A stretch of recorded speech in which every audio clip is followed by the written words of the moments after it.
how to build a time capsule and why you should do one.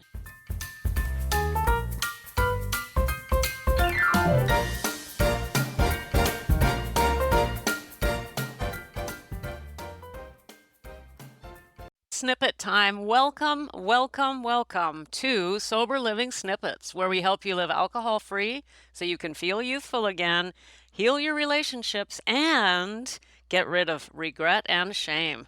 Today's Wednesday, and I have a how-to for you.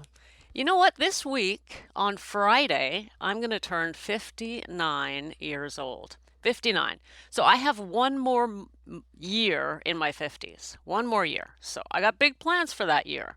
So here's what I want to share with you today. My plans for my 59th birthday. Not my birthday plans, my planning for that last year.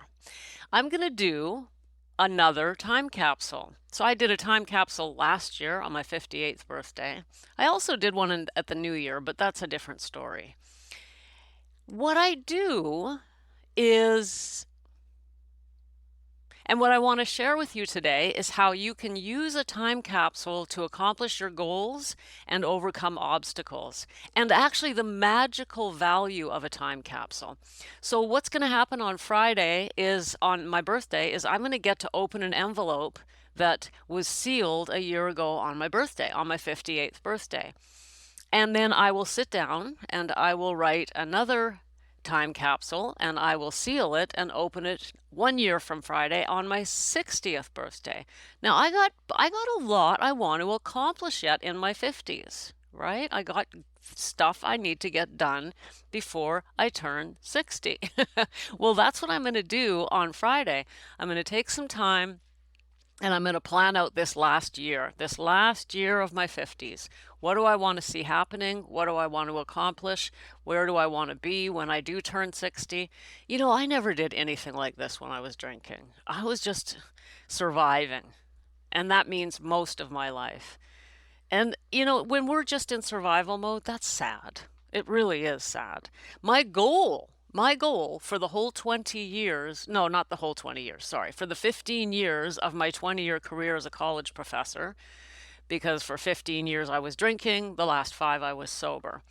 So for those first 15 years as a college professor, literally, honestly, my goal was just to not get fired. Just don't lose your job, Becca. It's a good job, a really good job. Don't blow it. Don't accidentally show up drunk. Don't, not accidentally, you know what I mean.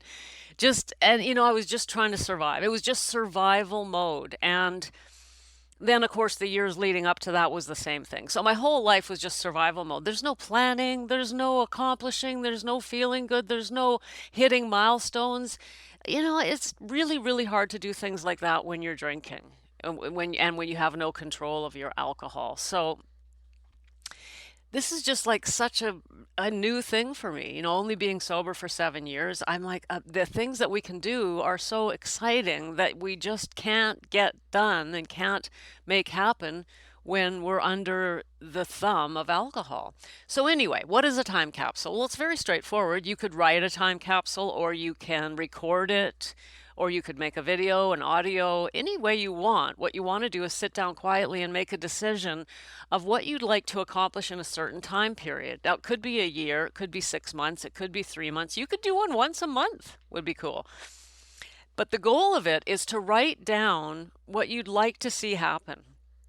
Now, you might be thinking, well, if I write that down and then seal it, how am I going to accomplish those goals when I'm going to, inevitably going to forget what I wrote? That's the whole point of this. It's to prove to you the value of just writing down your goals. Now, if we're actually setting out to accomplish monthly goals or weekly goals, of course, we want them visual, we want them visible, we want them there, we want to be reminding ourselves that we're actually doing that. But the time capsule is a little bit different. It's been proven that just by writing down our goals once, we're more likely to accomplish them. We don't even have to revisit them. So for example, they actually followed and tracked business owners who spent time writing down the 1 year goals of the business and then compared them to others who did not write down their 1 year goals. And it turns out that not only were the businesses who wrote them down more successful, but they were also more likely to hit those goals. But here's the key to this. they asked them, how often were you referring to this business plan that you made? And the answer was, oh, we didn't. We just made the plan. We made the business plan. We put it in a drawer. We all, we got together with the team, wrote out the business plan, put it in a drawer, and then went and got to work. And everybody just, no one ever even looked at it again. And even by doing that, they were more likely to hit their goals.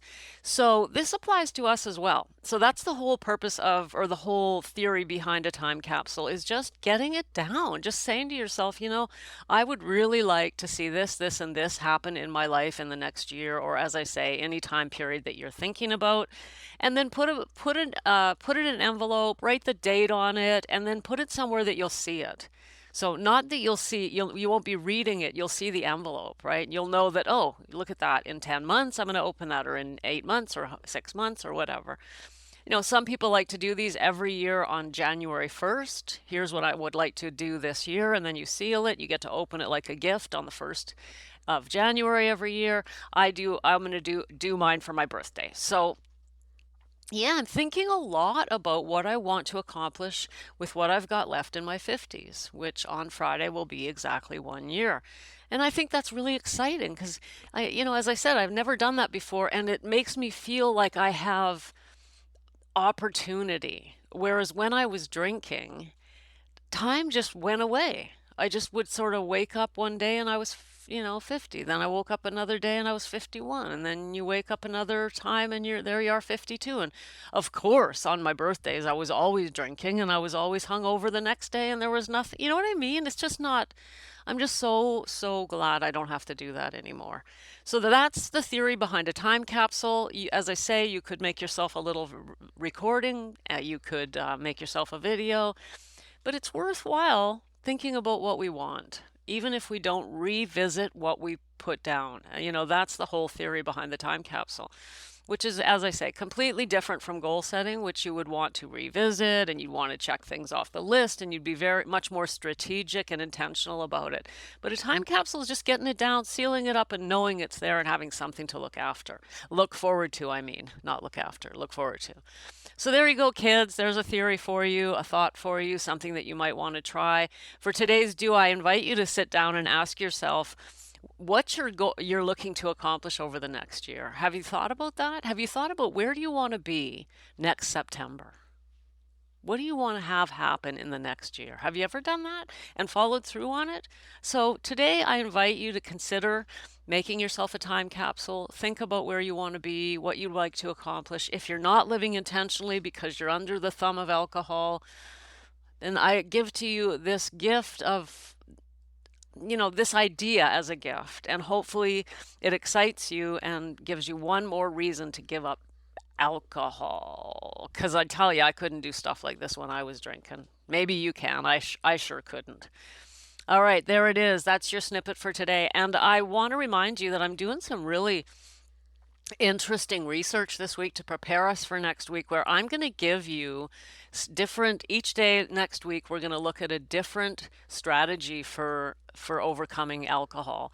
And I'm investigating several different ones, such as tapping. I'm looking at meditation. I'm looking at hypnosis. I'm actually certified in hypnosis, so that, NLP, but doing further research in other areas. And then what I'm going to do on Friday of next week is I'm very excited about this. On Friday of next week, I am saving for you the most effective one.